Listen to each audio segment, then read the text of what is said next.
we use TypeScript. And to be able to do that, we had to do it outside of Odoo because the repo of Odoo does not have a compilation phase. So we have our own repository in GitHub, github/odoo/o-spreadsheet, which is open source, and you can open it and get the code and run it on your own, and then integrate that within Odoo. And this allowed us to be very honest with the design because the intention was integrated in Odoo, but developed outside, so it's very, very customizable. You can extend pretty much every feature. Yeah, exactly.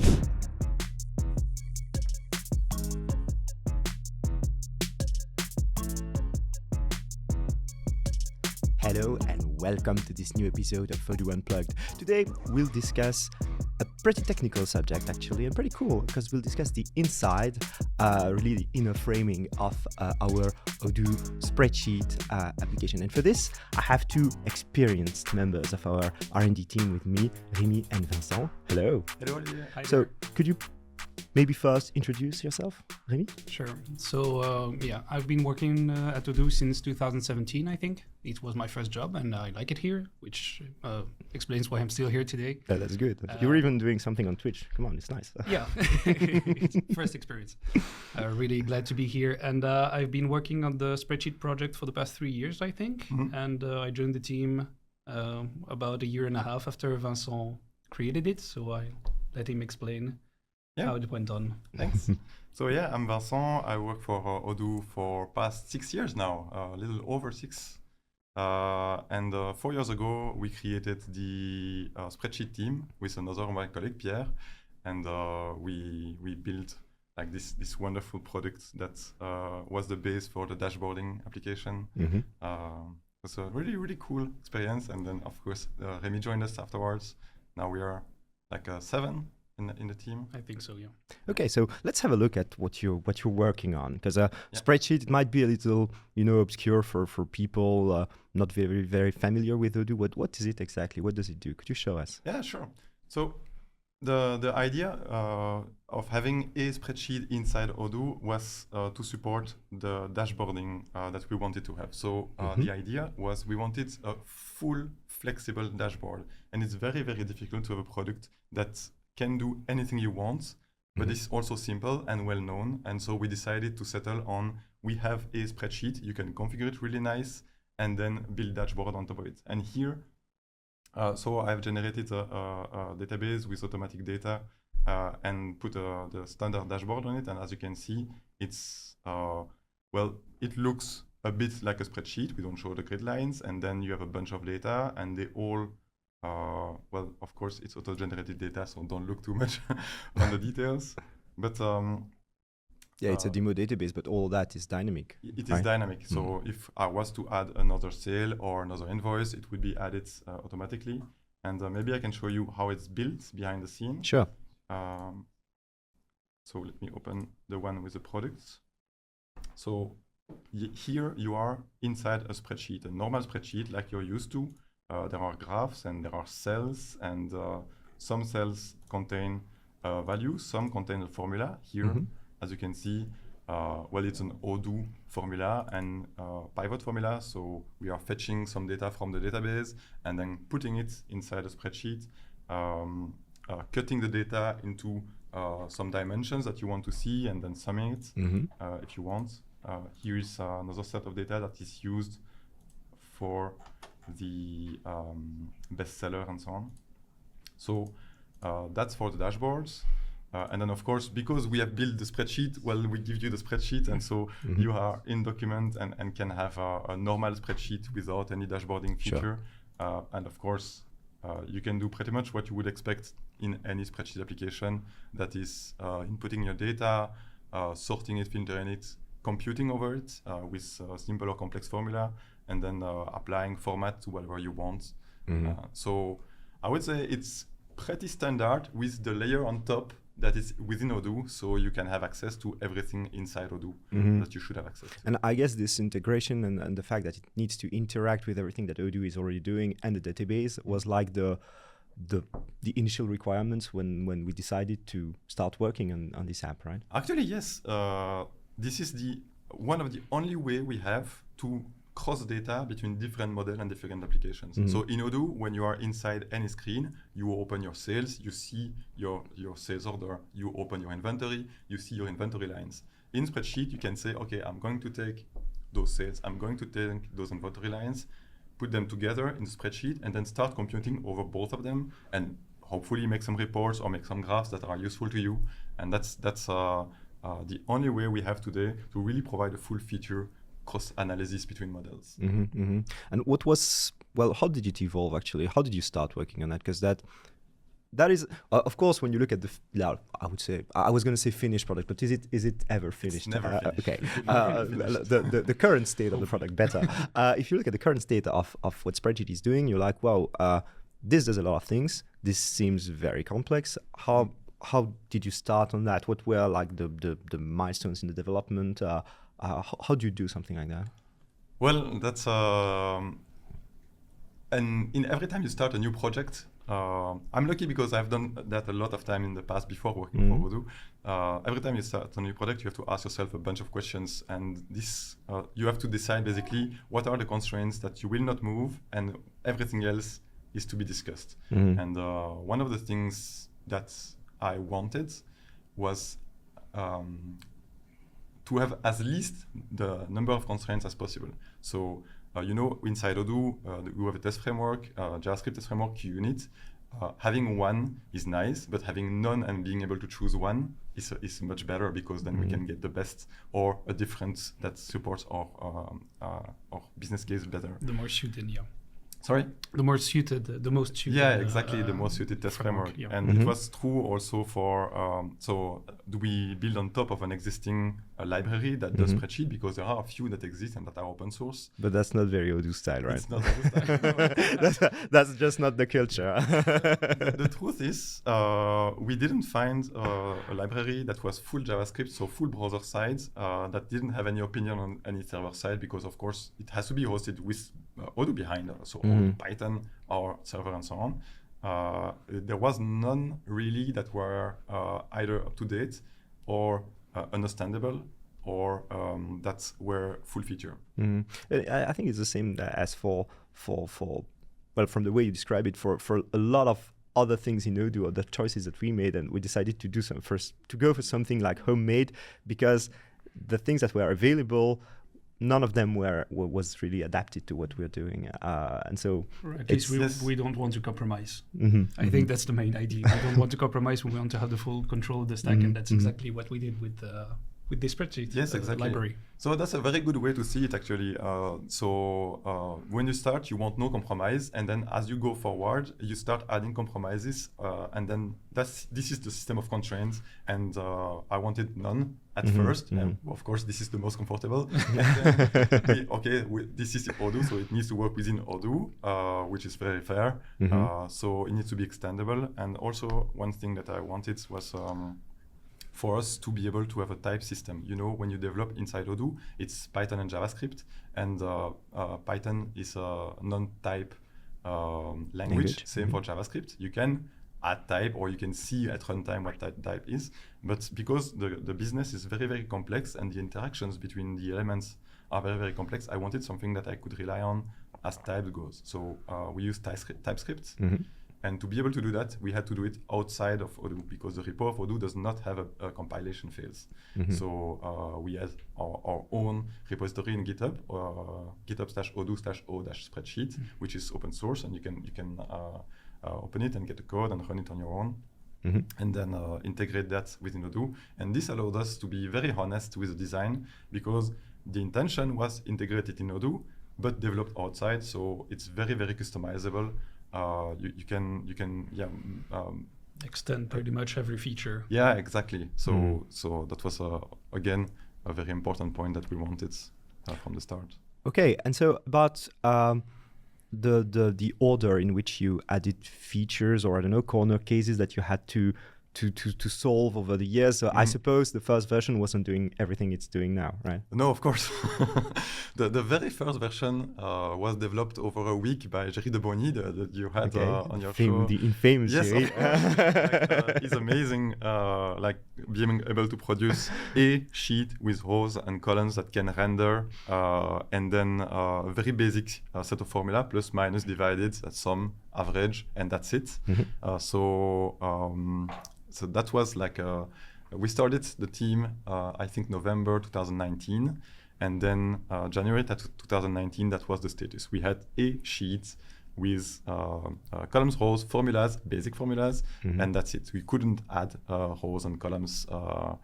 And then for the first major version of Odoo, of course, we wanted something that was usable. So the one thing we did was added all the normal features that you would see, like moving columns, moving cells, editing formula easily. So when you type something, it highlights the cell. Like if I was to do here in my spreadsheet equal and then move around, this auto-completes the formula. And this is something that you would want, but of course in the very first inception, we didn't have it. And then of course, the first version of the evaluation, so evaluation means computing the value of a cell, was very basic. So we take a formula, which is a set of instructions that you give a spreadsheet, equal, so compute something, then sum of, then probably add something, and then sum of what? References to different cells and multiple of them, or ranges. And so you have to collect the values, and maybe some of them are not there yet because they also are computed. So the first version of the evaluation was very, very simple. We just say, okay, we take the cells in a random order, which is top to bottom, left to right, as random as you get. And then the first cell, you try to compute it. If it has the reference to something else and it's not there yet, compute it, and then compute it, and then compute it. And ultimately, you will have everything you need evaluated. So that was the first version, very naive, but it worked.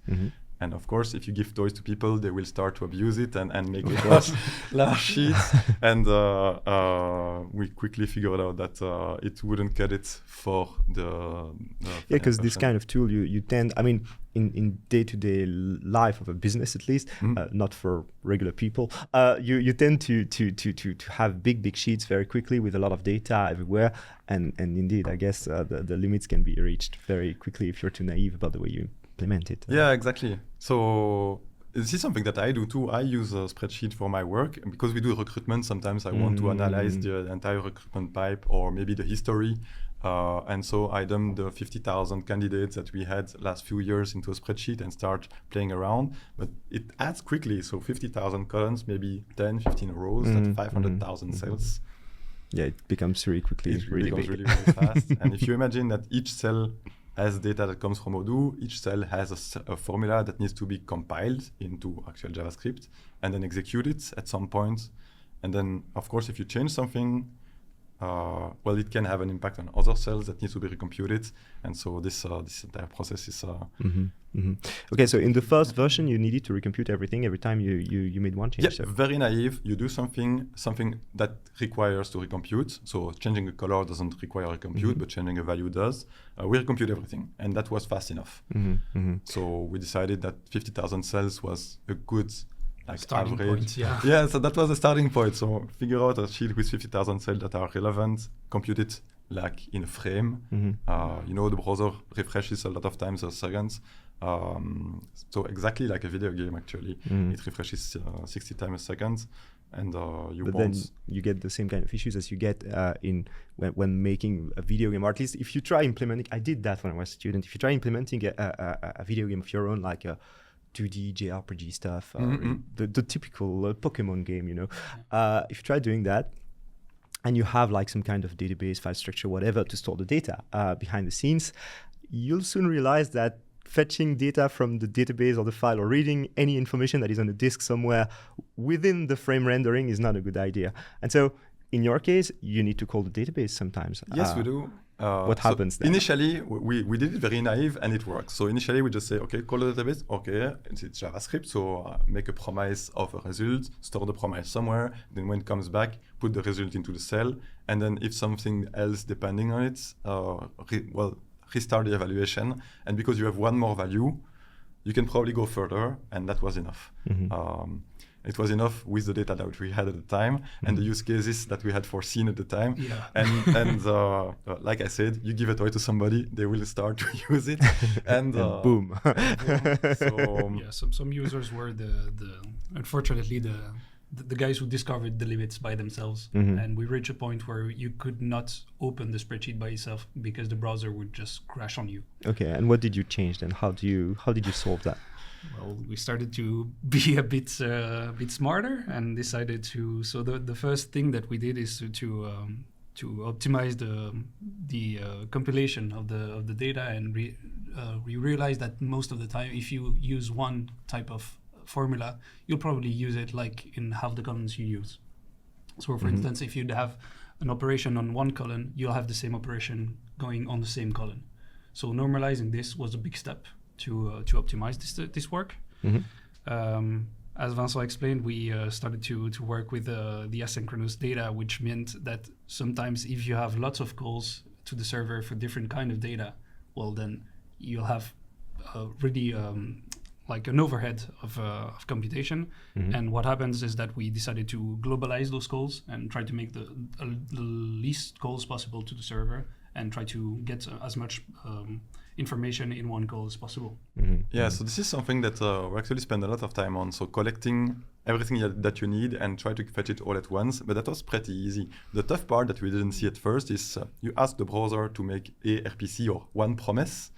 It's very fast, you don't even see it. You ask for 10 or 100, it's very fast and you don't see it. But 100,000, then it starts to eat the memory even more than usual. So we just couldn't keep it, and so we had to reduce the number of calls for that as well. Yeah, so now the evaluation is synchronous. Even though we call the server, we don't wait. If we don't have the data, we just say, okay, we don't have it, let's wait. And then the actual process, the formula that you have input, Odoo.pivot, done something, it will collect everything that you need to get from the server. And then when it has it, just tell the spreadsheet, okay, I have new data, please reevaluate. And likely you will have, for instance, all the titles all at once for a pivot, or all the cells at a certain levels all at once. So it's one promise for each call, which is very reasonable. Could you maybe show us a bunch of examples of complex formulas like that with dependencies and Yeah, sure. just so that people visualize that? So I've made a small spreadsheet with increasing complexity values and formulas. So first, here's simple values, and those are just like I inputted 1 and 2 and false and a string in a cell, like you would do in an input field on the web. Then you start with mathematical formula. Once again, it's very easy because you give all the values, but this sum, it can be combined with anything, you know. And if you start making sums of sums and then put that in an if, because Excel is a working language, so you can do ifs, it becomes a bit complex because if you only evaluate the part that is true, right? So you say, if something, I will get this from the server, and something else, I will get something else from the server. You don't need to get both at the same time. Sure, otherwise you are just adding overhead for the server. Of course, and then wasting it because you will do nothing with the results. Okay. Of course, you have references because it's a spreadsheet. I've made a very simple a set of references, B1 plus B2 plus B3, and when you use references, once again, you can go very complex. You can have references that are fixed, so they will not move if you move the formula around. You can have a range of references, large sometimes. So VLOOKUP is a very known function in spreadsheet in general. You don't know VLOOKUP? I'm not a big Excel fan, to be honest.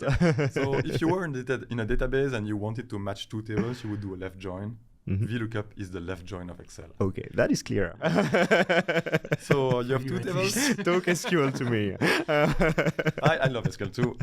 You have two tables, and you for the names, and then on another table the names and some information that are important next to the name, and you want to look up from the first table the name in the second table and add information. And of course, it's easy because you can think, okay, you just search for a name, but then you copy this formula 100,000 times because you want for all your names in your company or customers. It starts to the problem is not to evaluate just one formula one time. It's just that you need to do that a lot of times everywhere, and when it becomes quickly really too big to do. It can become quite complex quite easily. So optimization of all those is important. But then, so everything I showed you up until now, okay, it can be complex in a way that you have a lot of things to do, but it's still easy to understand. You have references and values, and you know if you depend on something, you need to compute it at some point. And now we start with something that is more complex. So this formula says equal transpose of a range. And transpose means I will take my columns and make them into rows, and take the rows and make them into columns. So basically I have a rectangle, and I will just shift it 90 degrees. And this is what I did. So I have my names here in columns, and my names now are, the titles in columns, and now they are in the rows. And as you can see, I have a formula, but my results are spilling. So the term that is commonly used is spilling. So they are spilling into multiple cells. And so this was the start of the latest part of the evaluation. So before that, it was easy with a lot of quotes around. You could just, fetch wait for seeing a reference, and then if you don't have it, compute it, and then at least straightforward, I'd say. Yeah, straightforward is probably better than really easy. You could see like really step 1, step 2, step 3, and then you knew that at some point you'd converge. And in one go, let's say. Yes.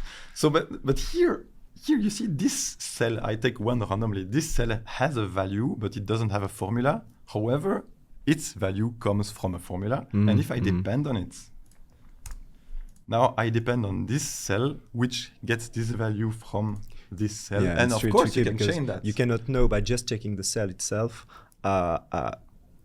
It'll get a value. You know it because some other formula is evaluated, then changes something in the cell, and then I would say by chance, there is something happening there, and so you need to fetch that value. Yes. And indeed, that seems trickier at least. Because we introduced spilling cells and spilling formulas, we had to make the work, and that is, in my opinion, very difficult, the hard work to track dependencies. We didn't have that before. And tracking dependencies was also the start of the performance problems. And how do you do that? Well, you can, once again, you can start with simple. Cell depends on multiple cells, so it's a tree-like structure, maybe a graph, because maybe you have cells that depend on something that depends on themselves, and that's usually it's a cycle, and we say, okay, you can't do that. Usually, so sometimes it can be legit to have cycles. There is one case where you can, and I will probably explain it later, but that's like a very, very complex case. You have to have two formula that spill, and for which the formula itself depend on a value of another one. And so it's like you are computing limit to something. So you are getting a value, and it gets reduced and reduced and reduced, or greater and greater towards a goal. And for this, you need a cycle. We can do it. But I cannot just show you an easy. No, okay, it's fine. But so you can make a graph of cells, and you can. So a unique identifier for a cell is a sheet and then column and row. So stuff that in a string, for instance, and say, okay, I have this cell which is base C13, and it depends on base D12 because this is where my formula is. Then everything else, and you build a tree. And then when something is changed, you access the tree and you look at what depends on that cell, and you recompute. Exactly. So looking into a tree, it's reasonably fast again. And then, the problem starts when you need to modify this tree, of course. So what if you add a column? What if somebody else adds a column? So basically, you need to throw it away and recompute it, or actually, you need to throw it away. That's the current state of things. Yes, just throw it away. We just recompute everything because it's not. We haven't reached the new limit yet.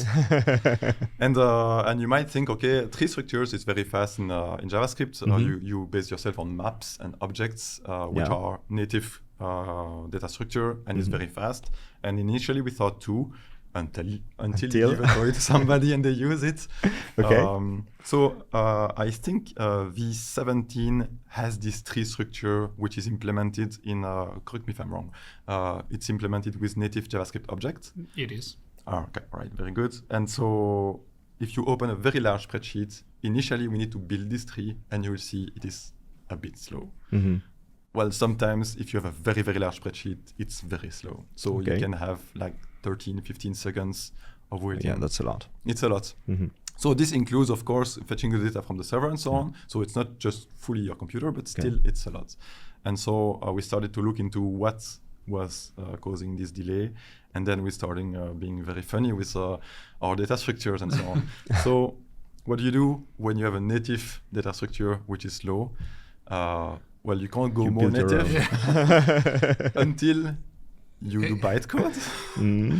So ASM WebAssembly was an option, but we don't want to because transferring data from WebAssembly to your actual page is very slow. Okay. So you have bit shifting. So that's what we did. Okay, so you went. Yeah, it's funny because it's really it's again like in a video game. Huh? It's a game like in those old video games, you know, when they had to be very very careful not to use too much resources because you know you had the cartridge and very few resources on that, and it was really this bit is going to be used for that, this bit is going to be used for that, and that's it. And so you did this kind of optimization here. Exactly. So we were lucky because nowadays even mobile phones are a very large memory and the browser are very fast. But still, when you play with multiple hundreds of megabytes, it's nice if you can squeeze as much information into as less space as we have. And so our dependency trees right now are in bits, so literally 2D array in one dimension, because then you can squeeze more into each bit, and then every cell is 1 bit, and basically we say, okay, for this cell there's a dependency tree which is a full 1D array of bits, and then you can find them all. Yeah, that's just crazy because it's really not something you would expect from. Maybe I'm just naive, but it's not the typical web development thing. Probably not. As you say, it's more something you'd see in a video game or something with people probably in C and saying, okay, I need to do everything I can in the fastest way possible, and that's actually the state that we reached. We, as Vincent said, we are on a standard screen on 60 FPS. We need to make one rendering each 16 millisecond then. Yeah, and 13.6. So yeah, and so we have like in the best case scenario, we would want to have this much time as that much time to make the whole computation. So of course, if we do some server calls, we're gonna do that, which is why we decided to change the evaluation process, so it keeps the spreadsheet is still smooth from a user point of view, even though the data are not present yet. And again, if we want to just go through our dependency graph, we have to do the same kind of optimization. And I don't know if we can give some numbers, but I think that the shift to using the bits improve the performances by at least 23%, I think. Well, I think it's more than that, because the building is much faster. So when you open a spreadsheet, this is when you pay the most, because we need to build all those data structure in memory. And of course, we need to pay the server, so fetch data, organize them. So this is where we need to do a lot of the preparation work. And this is one thing that I would like to do, but today we can't. We can't split this work into multiple batches. So while this happens, your browser is stuck. You can't do anything. So make it as fast as possible is better for the user experience. And I think on a very, very the largest sheet we have, so as large as our users manage to get it, we gain 40%, so 60% of what it was before. Time to first click. So you click on it, and then everything happens, and you can start using it. Okay. That's really good. Yeah. We're reaching the end of the first part of this episode, but we still have a few minutes, and I would like to just take one question that was asked in the chat. It's like, related to what we were saying at the beginning, but I didn't want to interrupt you. Sorry. And so where can we find some documentation on the spreadsheet functions of Odoo? Is it somewhere? So that's also one thing that is very nice. If you talk about the documentation about how to use a specific function, it's within the spreadsheet. Yeah. So if you do VLOOKUP, you have the documentation live. Okay, cool. So of course now it's expecting me to select a cell, so that's why it goes with a gray background. But here is all the documentation, and if you want the documentation to add your own functions in the repository of Odoo Spreadsheet, so on GitHub, you have like a full documentation about how to extend, what you can extend, set of examples that you can just copy paste and start fiddling. So we didn't write a full documentation like Excel would have on every function, because it's the same as they have. So maybe go there. But using it live, normally you have everything you need. Okay. I think that answers the question, hopefully. If not, ask another one. Yeah. Okay, we'll now do a small break, so like 5 minutes, and we'll be back just after. Come back in the wonderful world of spreadsheets. And we have another very technical subject to discuss now, because Spreadsheet is multi-user, right? It is. So that means you can concurrently be modifying it with someone else or multiple someone else. And I guess this must be a nightmare to implement, right? So this is my absolute favorite piece of code ever. So I've been working for 20 years now as a professional developer, and it is the best that I've seen and I've been lucky to participate in. Okay. Multi-user is, of course, it's very simple to understand. Well, the three of us are working on the same spreadsheet, and we each work independently or maybe together. We add stuff in the sheet, and you don't want to bother your colleague. But you do want to see what he is doing right now. Sure. If he tells you, okay, look at this number, look at C3, what's in C3? Do you understand this? Yeah. You want to have it straight away. You don't want to wait. And also, if you use your spreadsheet normally, you do mistakes and you undo. Well, when you do that, you don't want to bother your colleague as well. You want to undo your last change. And so I think the hard part was deciding what we wanted and just like putting a finger on the table or fist on the table and say, those are the rules. This is part of the constitution. Exactly. This is something you will not touch. This will not change. And this is what we did. So we first decided on what we wanted. What we wanted was local first. So you do something, we don't wait for the server to tell you that you can. Okay. We wanted... Because if you do something like that, you will add latencies, because every time you need to get an authorization from the server, right? Yeah. But so this is a very big requirement, because if we didn't have that, multi-user would be very easy. You just send what you wanted to the server computes the status of your sheet, send it back to you, and it's good. And because the server will do it sequentially, it wouldn't be really concurrent then. Or at least the server would put the tempo. Exactly. It would sequentialize it, so it would be very, very easy, I would say. And there are a lot of products that do that, and it works. Actually, it works at scale. If you have the servers that can handle the load, and you are very low network latency. And we know it's not the case. We do a lot of business with countries that have a very bad network, and so we wanted local first. We wanted local undo first, which is what I explained. So you do something and somebody else do something on the same sheet, and then you want to undo your last change. It doesn't matter what somebody else was doing. Even if he was after you, it's yours that you undo, not his. Which makes sense, because otherwise people will get crazy result, and it will seem random. We use some tools like that. There are counter examples for this. For instance, Visual Studio Code. If you ever use the Live Share extension, which is handled by Microsoft, if you undo something, it undoes the last change. So you're actually writing test and you do a hiccup because you misspelled some word. You start undoing, and then another guy on the same file as you is actually writing code, and he sees every last character he typed being just disappearing. Is like, okay, so my machine is going completely crazy. Yeah. Just because it happens that someone has been coding on the same file as you, because you've been working together, and I don't know, maybe you're in the zone, you forgot that the guy was there, and you're like, okay, what the hell is happening? It's infuriating. Yeah, really. and plus just hitting Control Z when you're coding something and you misspelled something. Yeah, it's a reflex, not it's something. like the 101. Yeah, it's really, you do that all the time.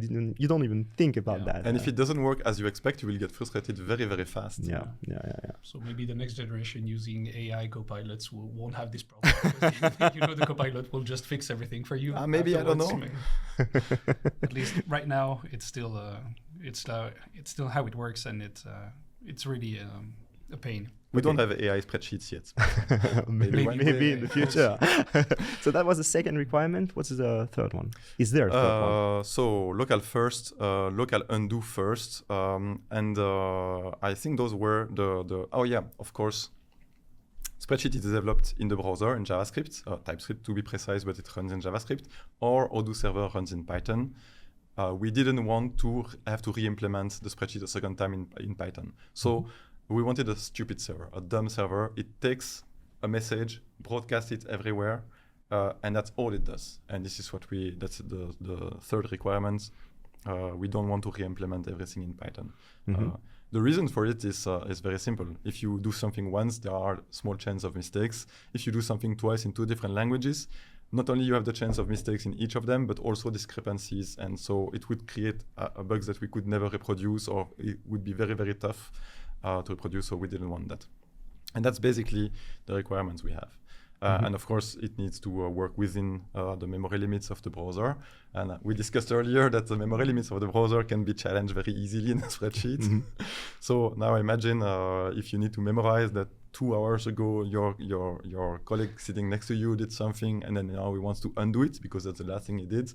Everything that happens after that is amended, let's say, by this change. So what we did is we did a lot of research about state of the art of collaborative software, and we actually went to basic, like literally reading research papers and university papers about this, and we found basically 3 schools.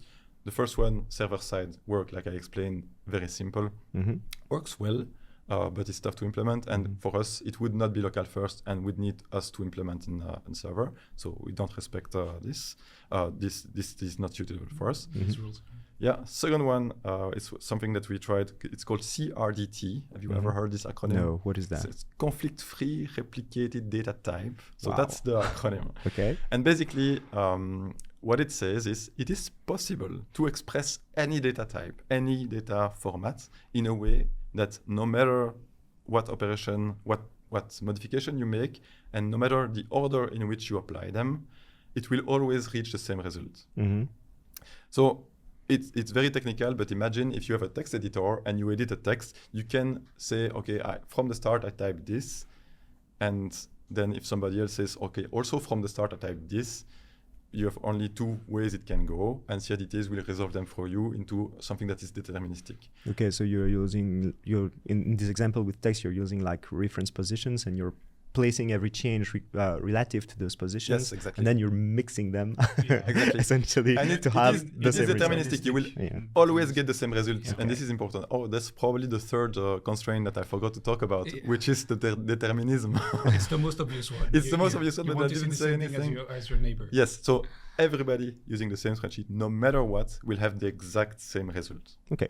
Even if it's wrong. Okay. And this is important. What's important is that it's the same. Yes, it is the same. Because if it is the same, there's no questions. You can just undo or amend what you did, and it will tend towards correctness for you, but it's the same for everyone. And so CRDT, so I have a means of ensuring that. Yes. But isn't it adding like constraints? Does it touch like your design, or is it applicable everywhere? Actually, yes, and there are even some libraries that implement this completely transparently, and this is what we did. We implemented it using a library called YJS, and so first it worked, which is very cool. So we transform our data structure, passing it through YJS, which then makes it CRDT-like. And our data structure is pretty complex because we have objects that represent sheets, and then a cell has multiple properties, so it's also an object. And then you have a bunch of other stuff like merges that are defined by a list of references. So we had the dictionaries and lists and linked lists and all those stuff needed to be converted into CRDT. Unfortunately, it worked, but it was way too heavy for the browser. So how much heavy? very heavy. Like on a reasonable spreadsheet, I don't remember exactly the number of cells, but we got to 2 GB of memory very fast. Okay, so not that's the what upper limit. Yeah. Anything that goes into gigabyte of memory, we don't want. So it was working, and it was pretty simple to implement actually because of the design that we have.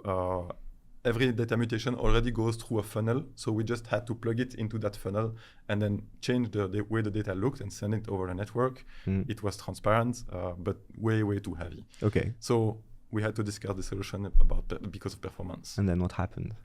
Well, third solution called operational transform. Once again, a well-documented a way of working, which basically says the order is important. So whatever you do, the order is important. And then given what you do and what other people are doing, provided that you can reorder them, you can change what happened after with what happened before to give a coherent result. So, okay, so I see in your eyes. Yeah. This requires a bit more explanations. Okay, let me, so I will have now 2 browsers open on the same spreadsheet. So this is the same spreadsheet opened and 2 browsers opened with 2 different users. As you can see, I have the blue box and the orange box. The orange box is doing stuff and the blue stuff is doing stuff. So let's start collaboration, and I will type 1 and 2 and 3 and 4 and 5 and until there, no problem. And then this one will delete a row. Okay? So if it happens sequentially, you understand very easily what should happen. Sure. But suppose it happens all at once, provided that you can order it. If you received the suppression of that row after you have typed, which is what happened here. What you have to do is say, okay, you typed at some point 3 in the row 4, but it was suppressed before you typed it actually. So we have to transform it into, okay, now this 3 didn't happen. Okay, so yeah, you need to merge what happens. Yes, okay? Exactly. Okay. And so what we do is everything you do, we send it over the network. You say, okay, you type 3 in this column. Okay, there's 3 in this column. And then the server will order it strictly and then send it to everyone. And when you receive something that happens over the network, you will say, okay, is it like the next thing to do, or did it happen before something that I did and the server doesn't know yet? Because of course there's network latency. Sure. When everything is instantaneous, it doesn't matter, but it's not the case. Sometimes at 100, 200 milliseconds of network latency, that's reasonable. It's not fast, but it's reasonable. So you might do something, and then before the server knows you did, somebody else did something that the server knows. So what we do is we take what the server sent and we transform everything that happened afterwards with what the server sent. So you typed 3 in the row 4. Somebody deleted a row before you. So actually, you didn't type 3 in the row 4. You typed 3 in the row 3 now. And so you can do that everything with every mutation that happens within a spreadsheet. So as you can imagine, we have a lot of features. You have colors and merges and data tables and pivot tables and formatting and conditional formatting, and all those things need to be supported. Whatever you do, it still needs to work or converge at least to the same thing. So we transform everything with everything. So bunch of code to say, okay, now whatever happened before, I can express in a way, in a code, that it didn't happen or it happened differently with what happened after. And this is operational transform. The only constraint is you have to have something central to order the comments. At some point, you have to decide.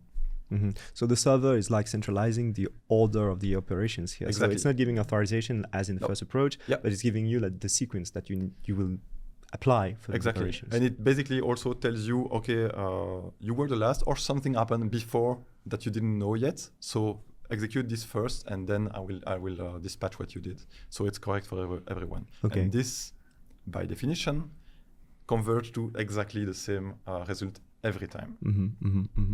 Towards every user. And towards how the do user. you handle undo with that?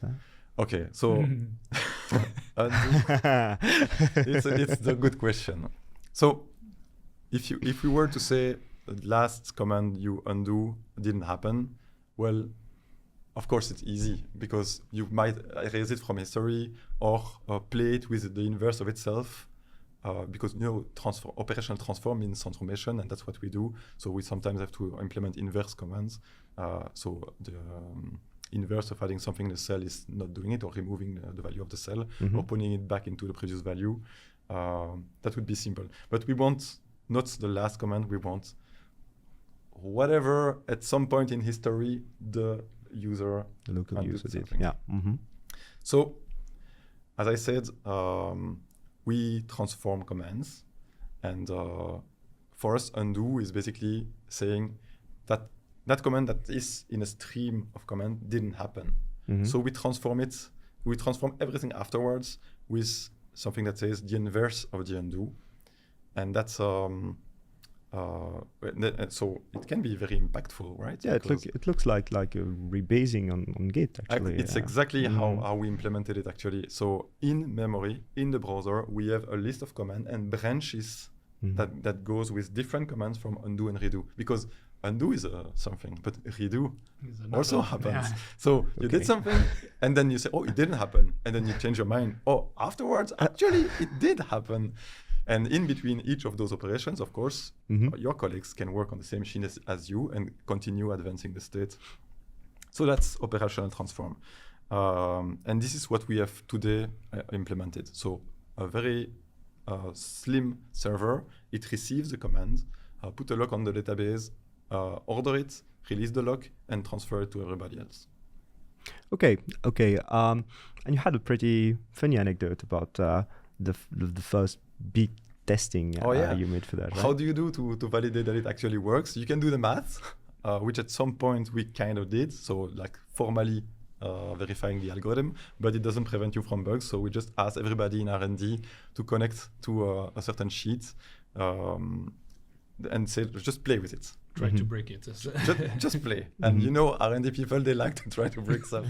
So once again, give a toy to somebody and they will abuse it. So we got, after like 15 minutes, something that was completely crazy, and then asked for screenshots of the state of the screen with the timestamp.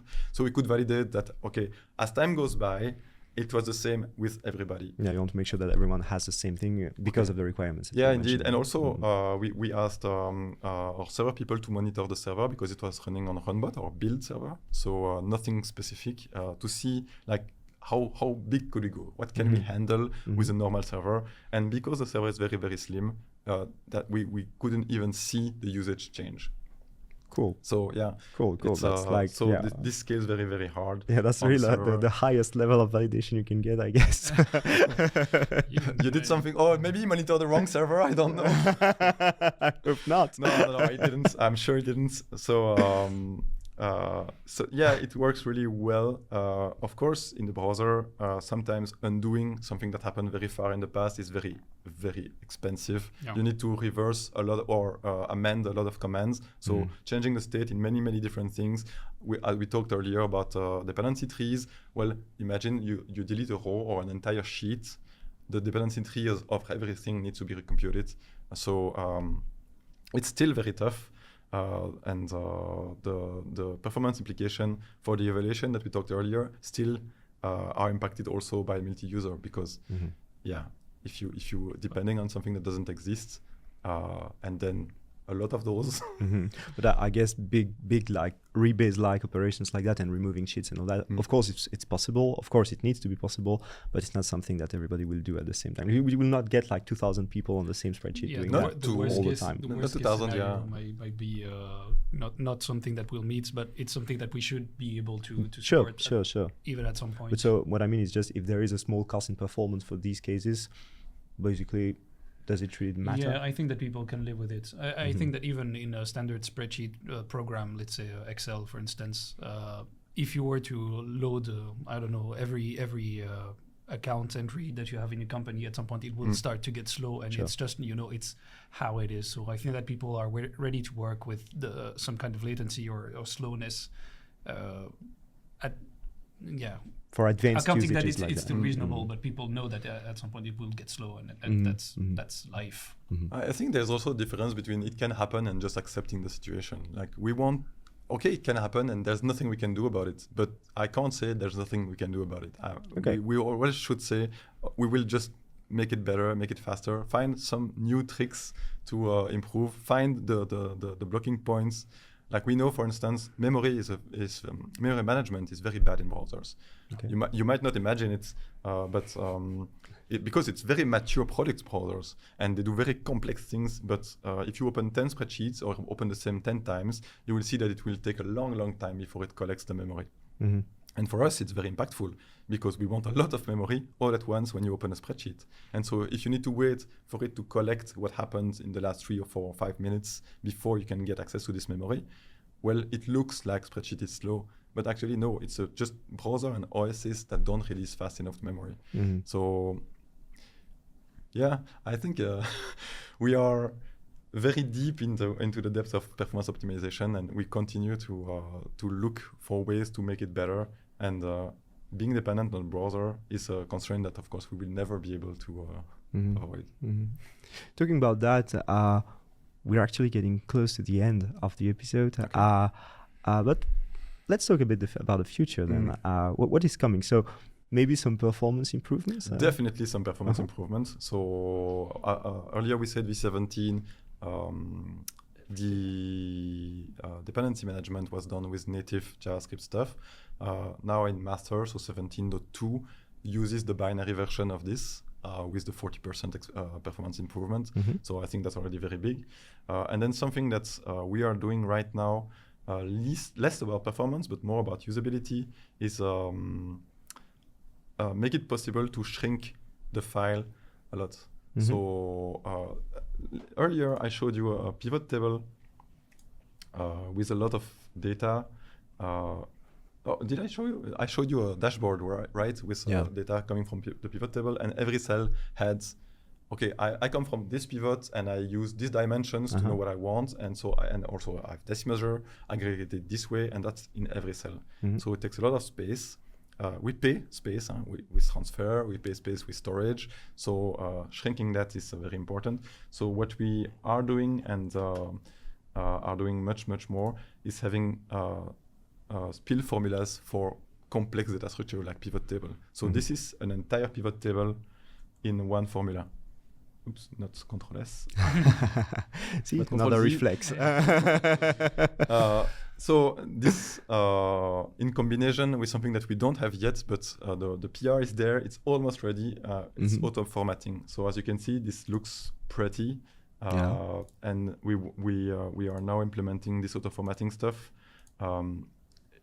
What we want for the future is that not only you can auto format anything, but also in combination with having a formula that spills itself, the auto format will also spill over what the result of this formula is. Yeah, it will follow the same dimension. Yeah, this will give us a very nice way to say, okay, you have an entire pivot table, here it is in one cell, and also, by the way, it's formatted as a table. Here's the definition of this table, and if you want, I can show you what it looks like. Sure. So I have a document with only this auto pivot table and the formatting, and let me show you in debug. Nope, in actual Odoo debug. We're like previewing features now. It's amazing. The JSON, as you can see, it's 2K, so 1.931 bytes, and format documents. So remember, this is what you had in your spreadsheet, like a bunch of data. It's significant. This is not huge yet. Okay, for me it's huge, all right? And this is the result in the spreadsheet. So let me scroll all the way to the bottom. It's 141 lines. And if you look at it a little bit, we say there's a sheet, it has some properties, it has a cell, only one, with a value. There's a table, it ranges from this point to this point. And today, in the version I have, I don't have the pull request, which says spill automatically over the size of the table. When we'll have that, we won't even have to say it goes until there. Okay. Then some properties, some extra properties that any spreadsheet needs to know about local. I didn't show you, but I have a slicer, which we call global filter in Odoo. And this is the definition of the pivot table, and that's it. Nothing else. Cool. So I hope that with that, we will shrink the size of the dashboards of most spreadsheets that use with Odoo data by probably a factor of a lot, 100, maybe 1,000. Only the definitions will get saved. Okay. There's also a UX improvement because it will be easier to. So right now the Odoo pivot function, I don't know if we can show one of them, but the arguments of the formulas are kind of really hard to understand by themselves. So we've made some improvement to autocomplete some of the values, so people can actually know what they're working with. But as you saw, the other sheet that Vincent showed, you have one formula and the argument is one. Just one. It basically says you loaded one pivot. So just load that pivot. Do the work for me. So in Odoo, you were setting up your stuff. You say add in spreadsheet because it's the first one. It's as ID 1, and now anywhere in that spreadsheet you can say, just give me that pivot 1 and give me the full data. Okay, and if you want to split it and use a particular features, then you can use the specific formulas. But we expect people would use we expect them to like for time out of 5 they want the whole data. Yes. So that's a really huge gain of time. And also something that we did that is now also merged is you are now able to edit anything you want about a pivot that you created inside Odoo and input inside a spreadsheet. So before there was you could edit the domain, but now you can edit everything. You want to change a group by, you can change the order, the measures, or even the aggregations of the measure. That's not done yet, but it's coming. So very next step. So I think it will be like you will stay a lot more within your spreadsheet once you have decided which data you want from Odoo, and you will be able to do a lot more and hopefully a lot faster. Okay, that's a lot of teasers. Yes. Okay, well, and that's the end. Sorry, it has to end, at some point. It happens.